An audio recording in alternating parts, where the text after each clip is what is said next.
Hello student, math magician online class में आपका स्वागत है। मैं श्याम कुमार।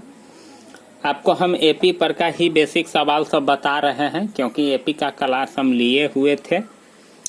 यहाँ एक सवाल है कि किसी समांतर श्रेणी का यनमा पद 3n-1 है तो इसके पी पदों का योगफल कितना होगा।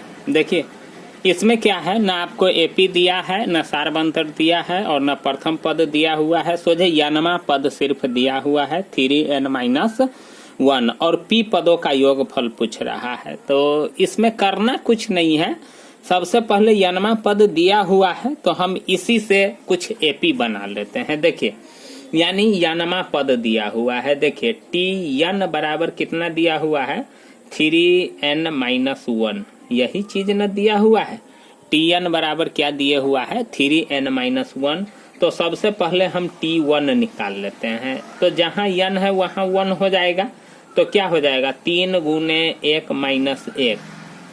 तो चलिए हम आगे इसको और बढ़ाते हैं। तो क्या हो जाएगा 3 में 1 से गुना होगा तो 3-1 बराबर हो जाएगा 2। तो पहला पद हमको मालूम हो गया। चलिए ठीक है, अब उसी प्रकार से t2 निकाल लेते हैं। तो फिर क्या होगा, यही इसी में हम n के जगह पर 2 रख देंगे। तो 3 गुने 2 माइनस 1, तो 3 दूना 6 माइनस 1 बराबर कितना हो जाएगा 5। उसी प्रकार से t3 हम निकाल लेते हैं। तो फिर वही बात n के जगह पर 3 अब हो जाएगा। तो 3 गुने 3 माइनस 1, बाकी चीज सब तो वही रहेगा क्योंकि यनमा पद ही दिया हुआ है।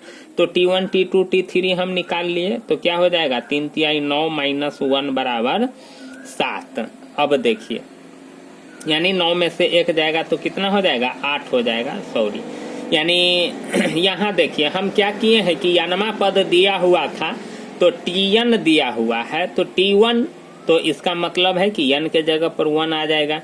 t2 तो फिर n के जगह पर 2 आ जाएगा। t3 तो n के जगह पर 3 आ जाएगा। बाकी चीज सब तो वही रह जाएगा। इसीलिए एगो एपी अब आपको मिल चुका है 2, 5, 8। इसी प्रकार से और पद होगा और कहाँ तक होगा पी तक होगा। तो सब कुछ अब हमको मालूम हो गया। जब एपी हमको मालूम हो गया तो ए हमको मालूम हो गया 2 यानी प्रथम पद, और डी होता है सारबंतर, अगला पद माइनस पिछला पद। तो 5 माइनस 2 बराबर कितना हो जाएगा 3। और यन बराबर कितना हो जाएगा पी, काहे कि यन यानी पी पदों का योगफल निकालना है। तो यन बराबर कितना हो जाएगा पी हो जाएगा। अब हम यहाँ एसएन वाला फॉर्मूला लगाते हैं क्योंकि इसका योगफल निकालना है। तो एसएन बराबर होता है n/2 into 2a plus n-1 into D. चलिए ठीक है, तो n मेरा कितना है p है। तो क्या हो जाएगा p/2 इंटू 2a मेरा कितना है 2 है। तो चलिए 2 है। यानी फार्मूला में जहाँ जो चीज दिया हुआ है वह सब डाटा रखते हैं और उसके बाद उसको हल कर देंगे। n मेरा है p-1 इंटू डी मेरा कितना आया है 3। चलिए अब सबसे पहले छोटी कोष्ट का काम करेंगे ना, यानी यहाँ प्लस होगा। चलिए ठीक है, इसको और हम आगे बढ़ाते हैं। तो यहाँ से बनाते हैं। अब देखिए यह p/2 तो कटने उठने वाला है नहीं, तो यह p/2a ही रह जाएगा। अब देखिए सबसे पहले हम क्या करते हैं, इस दोनों को गुना कर देते हैं। 2 दूना 4, और यहाँ देखिए ये तो घटने वाला है नहीं तो 3 से इसमें गुना हो जाएगा। तो क्या हो जाएगा 3p, क्या हो जाएगा 3p और माइनस 3 हो जाएगा। चलिए अब यह कोष्ट बंद हो जाएगा, काहे कि 3 से इसमें गुना हुआ तो इसके दोनों पद में न गुना होगा। तो 3p से गुना हुआ तो 3p और 3 से 1 में गुना हुआ तो -3। अब देखिए p/2 इंटू क्या हो जाएगा 4 में से 3 घट न जाएगा तो 1 प्लस 3p।